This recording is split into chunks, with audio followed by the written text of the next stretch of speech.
میں یہاں پر امیر المومنین علی ابن ابی طالب کا ایک جملہ عرض کروں کہ جب خوارج کے ہوئے تو اس وقت رات بھر سوچتے رہے. نہج البلاغہ میں ان کے جملے موجود ہیں کہ رات بھر میں سوچتا رہا کہ میں کیا کروں. ایک طرف اگر میں ان کا مقابلہ نہیں کرتا تو پھر میں دین محمد سے نکل جاتا ہوں, اسلام کا بیڑا غرق ہو جاتا ہے, اور اگر مقابلہ کرتا ہوں تو یہ کہا جائے گا کہ یہ اپنے ہی لوگوں کو, مسلمانوں کو مار رہے ہیں, چونکہ ان کا ظاہر جو ہے وہ اسلام والا ہے. ان کی داڑیاں ہیں, ان کے پاجامے بلند ہیں, وہ نماز پڑھتے ہیں, ان کے چہروں پر, ان کی پیشانیوں پر سجدے کے طولانی سجدوں کے نشانات ہیں. لہذا فرماتے ہیں کہ پھر میں نے فیصلہ کیا کہ میں دین کو بچاؤں اور اس کے خلاف تو الفتنہ, میں نے فتنے کی آنکھ پھوڑ دی. یہ ایک حقیقت ہے اور تاریخی حقیقت ہے. ہمیں نہ تاریخ کے حوالے سے کنفیوز ہونا چاہیے اور نہ آج کے حوالے سے. کسی پر تنقید نہیں کرنی چاہیے, نہ کسی کے کسی بیان کو بیس بنا کر کردار کشی کرنی چاہیے, لیکن ہمیں اپنے نظریات میں اور اپنے اعمال میں کلیئر ہونا چاہیے کہ ہم کہاں پر کھڑے ہیں. ہم آیا پاکستان کے ساتھ کھڑے ہیں, پاکستانی فوج کے ساتھ کھڑے ہیں, پاکستانی ریاست کے ساتھ کھڑے ہیں, یا پھر ہم طالبان کے ساتھ کھڑے ہیں, القاعدہ کے ساتھ کھڑے ہیں, ان قاتلوں کے ساتھ کھڑے ہیں جنہوں نے جان کو بخشا, میلاد کی محفلوں کو بخشا, نہ آزاداری کے جلوسوں کو بخشا, حتیٰ جماعت اسلامی کے بزرگوں پر بھی انہوں نے کئی حملے کیے, جمعیت علماء اسلام کے بزرگوں پر بھی انہوں نے کئی حملے کیے. ہمیں اس بات کو واضح کرنا چاہیے, کم از کم اپنے اندر کلیئرٹی پیدا کرنی چاہیے کہ ہم کہاں پر کھڑے ہیں. وہ شاید ہمارے اندر کلیئرٹی موجود نہیں ہے. قاضی صاحب, ہم حق کو حق اور سچ کو سچ کیوں نہیں کہتے؟ اس سے ڈرتے کیوں ہیں جو ہمیں اسلام نے سکھایا یا جو ہمیں تاریخ, اسلامی تاریخ ہمیں سکھاتی ہے, ان چیزوں سے ہم ڈرتے کیوں؟ یہ منافقت کیوں نہیں ہمارے اس وقت؟ میں نہایت ادب سے محترم علامہ صاحب کی خدمت میں یہ بات عرض کروں گا کہ اگر ہم حقائق کی بنیاد پر گفتگو ہم یقیناً صحیح معنی میں انسانیت کو اور امت کو ایک صحیح پیغام دے سکیں گے. صورت حال یہ ہے کہ جو بات میں عرض کر رہا ہوں, علامہ صاحب کا بھی گفتگو کا انداز اسی حوالے سے ہونا چاہیے. اختلاف کب پیدا ہوتا ہے؟ اختلاف اور انتشار اس وقت پیدا ہوتا ہے کہ جب ہم لوگ منفی بات کرتے ہیں. قرآن مجید خود کہہ رہا ہے کہ ایک ایسی مسجد بھی تھی کہ اس سے سالت تقویٰ من اول یوم احق ان تقوم فی, ایک ایسی بھی تھی کہ وتفریقا بین المؤمنین وارصادا لمن حارب اللہ ورسولہ من قبل. میں تو خود کئی سالوں سے اتحاد بین المسلمین کمیٹی میں بھی ہوں, ایسی کیسٹوں کو سننے کا موقع ملتا ہے کہ جو ان لوگوں کی طرف سے کی جاتی ہے جن کی گفتگو منفی ہوتی ہے. میں نام لیکن آپ خود ملی یکجہتی کونسل کا ذکر کر رہے ہیں, تو اسی کے زیر سایہ اس میں ساری سیاسی مذہبی جماعتیں موجود ہیں, ایک پلیٹ فارم پہ موجود ہیں, تو کیا آپ لوگ ان پہ پابندی نہیں لگا سکتے ایسے لٹریچر پہ, ایسے مواد پہ؟ ملی یکجہتی کونسل کے اندر جو سب سے جناب اس وقت صدر ہے وہ کس جماعت کے, اور وہ یہ کہہ رہے ہیں کہ یہ امریکہ کی جنگ ہے, اور امریکہ کے بارے کے اندر جناب جنگ کو ماننے کے باوجود وہ کہہ رہے ہیں کہ طالبان سے ہمیں مذاکرات کرنے چاہیے. کیوں کرنے چاہیے؟ کہ من قتل نفسا بغیر نفس او فساد فی الارض, یہ بھی نہیں چاہتے کہ جو لوگ وزیرستان کے اندر رہتے ہیں ان کا خون بہایا جائے. لیکن ان کو تو شہید قرار دیا جا رہا ہے نا قاضی صاحب, پھر ان کو شہید قرار دیا جا رہا ہے, پھر لوگ کنفیوز ہیں اس حوالے سے. وہی بات کر رہا ہوں نا, میں وہی بات کر رہا ہوں کہ منور حسن صاحب جو بات کہہ رہے ہیں, خدا را وہ بھی عقل سے کام لے. جو بات ہمارے محترم عمران خان صاحب کہہ رہے ہیں اس بات تک تو بات بالکل 100% درست ہے کہ یہ امریکہ کی جنگ ہے, امریکہ کی جنگ ہے, امریکہ کی جنگ ہے. ہمیں اس کے اندر ملوث نہیں ہونا چاہیے. لیکن اگر کوئی دہشت گرد ہمارے پاکستان کے کسی فوجی کو قتل کرتا ہے یا اس کی ہلاکت کے اندر ملوث ہوتا ہے اشارتاً کنایتاً, وہ ظالم بھی ہے, جابر بھی ہے, اس کے بارے میں جو ہمارے علماء اسلام کہتے آئے ہیں. ہمیں دو رخی اختیار نہیں کرنے چاہیے. میں ملی یکجہتی کونسل کے قائدین کے حوالے سے یہی بات کروں گا کہ ہمارے علامہ صاحب بھی اس کے اندر موجود ہیں, ان کا نقطۂ نظر بالکل متضاد ہے اس نقطۂ نظر کے جو نقطۂ نظر جناب اس وقت مولانا حسن صاحب کا ہے. اور ادھر ہمارے مولانا فضل الرحمان صاحب نے تو عجیب بات کہہ دی کہ مرے گا وہ بھی شہید ہوگا. تو مانا یہ ہے کہ لفظ شہادت کا آپ لوگ مذاق نہ اڑائیں. میں اس بات سے اتفاق نہیں کرتا کہ حق کہنے والے موجود نہیں ہیں, حق کہنے والے ہر زمانے کے اندر موجود رہے ہیں, لیکن ان کی بات شاید سنی نہیں جاتی. میرے نبی رحمت کی یہ دعا ہے کہ ہر زمانے کے اندر حق کہنے والے رہیں گے اور قیامت تک رہیں گے. حق بولنے والے اسلام سے آج تو آپ کے اس پروگرام کے حوالے سے میں پھر کہوں گا کہ خدارا حقائق کی بنیاد کے اوپر بات کریں، جذباتیت سے باہر نکلے، نہ اس قدر آگے نکل جائے کہ کتا مرے تو اس کو بھی جناب شہید کہہ دیں، اور اس قدر بھی آگے نہ جائے کہ جناب طالبان کے بارے میں ایسی بات کہے اس کے بارے میں یہ کہہ دیا جائے کہ جناب ہم ہر حالت میں ان کو یہ سمجھتے ہیں کہ جناب ان سے مذاکرات بھی نہ کیے جائے، درمیانی بات کی جائے۔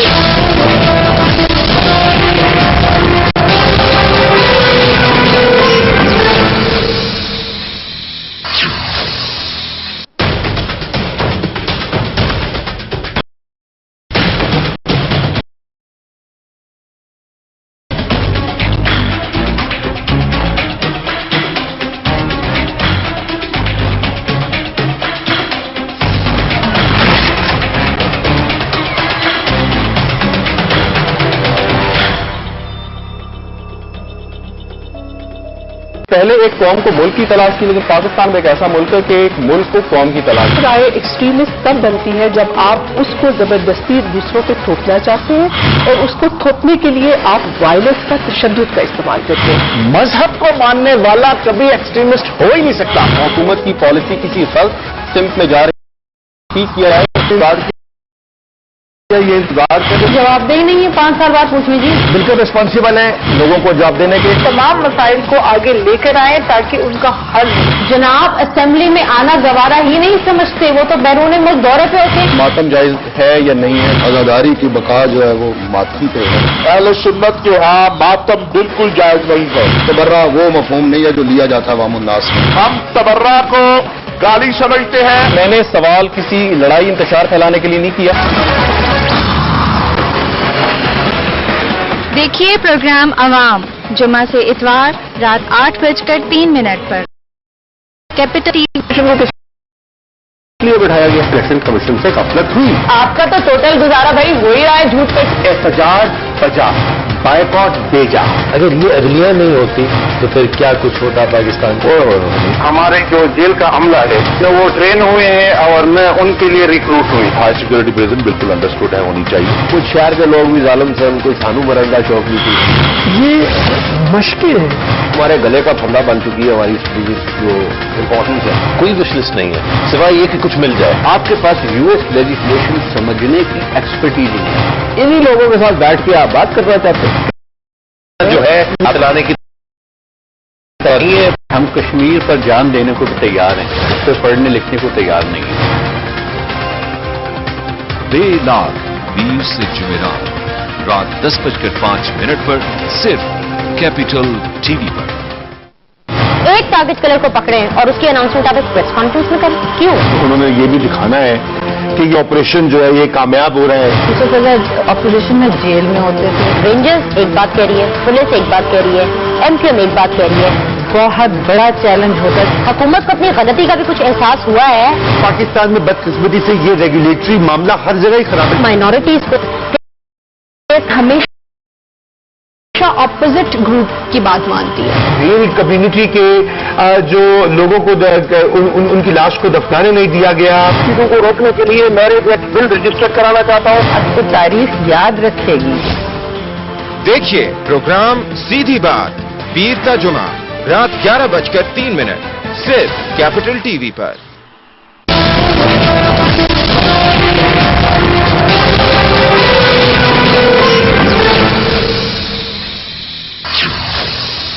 درمیانی بات اور اعتدال کی بات شاید نہیں کی جاتی، بہت سارے مفادات کو سامنے رکھا جاتا ہے، اور یہ سب میں شہیدی صاحب آپ کی جانے سے بتاؤں گی۔ سب کیا شہادت کا مذاق اڑایا جا رہا ہے، جو اصطلاح ہمارے سامنے آتی کبھی کتے کی صورت میں اور کبھی جو ٹیررسٹ جن کو اسٹیٹ ٹیررسٹ ڈکلیئر کرتی ہے ان کے سر کی قیمت رکھتی ہے اور ان کو اگر شہید قرار دے دیا جاتا ہے۔ جو میرا ایک ہی سوال ہے بار بار، تو پھر کیا ہم شہادت کا مذاق اڑا رہے ہیں؟ فلسفہ شہادت کہاں گیا؟ جو تاریخ ہمیں بتاتی ہے وہ پھر کہاں گئی؟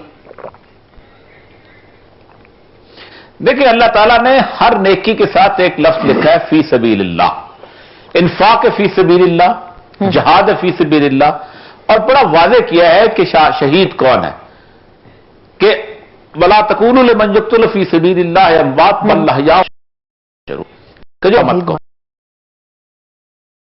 اللہ کا راستہ واضح، اور یہ فیصلہ اللہ نے کرنا ہے کون شہید ہے اور کون نہیں ہے۔ رسول اللہ صلی اللہ علیہ وسلم کی حدیث ہے کہ قیامت کے دن سب سے پہلے 3 لوگوں کا حساب پیش ہوگا۔ پہلے شہید آئے گا، اللہ کہے گا تم نے کیوں جان دی؟ کہا اللہ تیرے لیے دی. کہا نہیں تم چاہتے تھے کہ تمہارا نام بلند ہو. اس کے بعد کہا کہ سخی پیش ہوگا. کہا تم نے کیوں سخاوت کی؟ کہا اللہ تیرے لیے. کہا نہیں تم چاہتے تھے کہ تمہاری شہرت ہو, تمہاری این جی او کا نام ہو. اللہ کہے گا ان دونوں کو جہنم میں بھیج دو, الٹے منہ اوندے منہ بھیج دو. پھر کہا عالم پیش ہوگا. عالم کے بارے میں کہا جائے گا وہ علم کیوں حاصل کیا؟ کہا اللہ تیرے ذکر کے لیے, تیری بات چاہتے تھے تم شیخ الاسلام کہلاؤ, تم فلاں کہلاؤ. اللہ اس کو اندے منہ جہنم میں پھینک دو. مسئلہ سارا یہ ہے کہ ہم ابھی تک, میں سچی بات ہے, مجھے بڑی تکلیف ہوتی ہے, ہم یہ بات کرتے ہیں کہ یہ فتنہ ہے وہ فتنہ ہے. سیدنا علی کے تخت پہ بیٹھ کے اور ان کی ولایت اور ان کے مقام کے اوپر خوارج سے لڑا جا سکتا ہے, لیکن معاملہ یہ ہے کہ سیدنا علی کے تخت پہ ہم امریکہ اور پورے مشرف کو بٹھا کے کہتے ہیں کہ یہ لڑے. یہ کیسے ہو سکتا ہے؟ یہ مقام ہی نہیں ہے. آپ پہلے خلافت کی جدوجہد کر کے اس کو قائم, پھر فتنہ ختم کریں. مقام ہے علی, سیدنا علی کا مقام, اور اس کے اوپر کہتے ہیں کہ جنگ لڑیں گے یہ لوگ. کیسے ہو سکتا ہے؟ صحیح. ناممکنات میں سے ہے. یہ فتنے کی بات ہے, اس کو روکنی چاہیے ہمیں کہ اس ملک, اس دنیا, اس کے اندر فتنہ کون پھیلا رہا ہے, کہاں پھیلا رہا ہے. میں بات آگے بڑھانا نہیں چاہتا, کہاں فتنہ نہیں پھیلایا. عراق کے اندر, شام کے اندر, مصر کے اندر, لیبیا کے اندر, افغانستان کے اندر کون پھیلا رہا ہے. یہ ہمیں مل کے ان کو دیکھنا ہے. اگر آج بھی ہم یہی باتیں کرتے رہیں گے تو پھر کبھی بھی کسی نتیجے پہ نہیں پہنچ سکیں گے. بالکل, بڑی اہم آپ نے بات کی. یہی میں سوال مہنتی صاحب کے سامنے رکھتی ہوں. یہ جو گفتگو ہے اور کبھی غیروں کی جنگ ہے, کبھی اس کو اپنوں کی جنگ قرار دے دیا جاتا ہے. چلے اس کو تو ہم ایک طرف رکھتے ہیں. جب ابھی ہم اس حوالے سے بات کریں کہ تمام مسالک پاکستان میں, بات تو کبھی مسلک کی آ جاتی, کبھی شرعی تعبیر کی آ جاتی. تمام مسالک کیا ایک شرعی تعبیر پہ اکٹھے ہو سکتے ہیں؟ ہر ایک کا اپنا اپنا نظریہ ہے اس وقت. اصل بات آپ کی صحیح ہے کہ تمام مسالک جو ہیں وہ اپنے نظریات میں اور اپنے فکر میں ہے. عمل میں ہم سب کو مسلمان ہونا چاہیے, ایک ہونا چاہیے. قرآن مجید نے فرمایا ان ھذہ امتکم امۃ واحدہ, کہ یہ تو امت واحدہ ہے. اور آپ دیکھیں کہ آج ملتم واحدہ, اور ہم لوگ جو ہیں آپس میں ایک دوسرے کی لڑائی میں لگے ہوئے ہیں. قرآن مجید نے فرمایا واعتصموا بحبل اللہ جمیعا ولا تفرقوا, کہ تم اللہ کی رسی کو مضبوطی سے پکڑ لو, فرقوں میں مت بٹو. اب ہمارے یہاں فرقے اور مسالک ہیں تو وہ اپنے حد تک رکھیں, اپنی مساجد تک رکھیں, اپنے امام بارگاہ تک رکھیں, لیکن ہم سب کو ایک امت ہونا چاہیے. ہمارا دشمن امریکہ ہے, ہمارا دشمن مغرب ہے. ہم دیکھ رہے ہیں کہ وہ شیعہ کو بھی مارتا ہے, سنی کو بھی مارتا ہے, کسی کو نہیں چھوڑتا ہے. وہ شام میں بھی مارتا ہے, وہ افغانستان میں بھی مارتا ہے, وہ ایران کو بھی مارتا ہے. آپ دیکھیں جو شیعہ کے نظریات رکھتے ہیں. تو اس لیے چاہیے کہ ہمارا ہوئی تھی اور یہ صاحب نے کی تھی کہ 2 اسلامی ممالک ہیں, سعودی عرب کا بھی ذکر کیا, ایران کا بھی ذکر کیا, کسی نہ کسی طریقے سے وہ فنڈنگ کریں پاکستان میں. ایسی خبریں بھی ہیں, رپورٹس بھی ہیں ہمارے سامنے. ہم اس چیز کو زیادہ ہوا نہیں دینا چاہتے.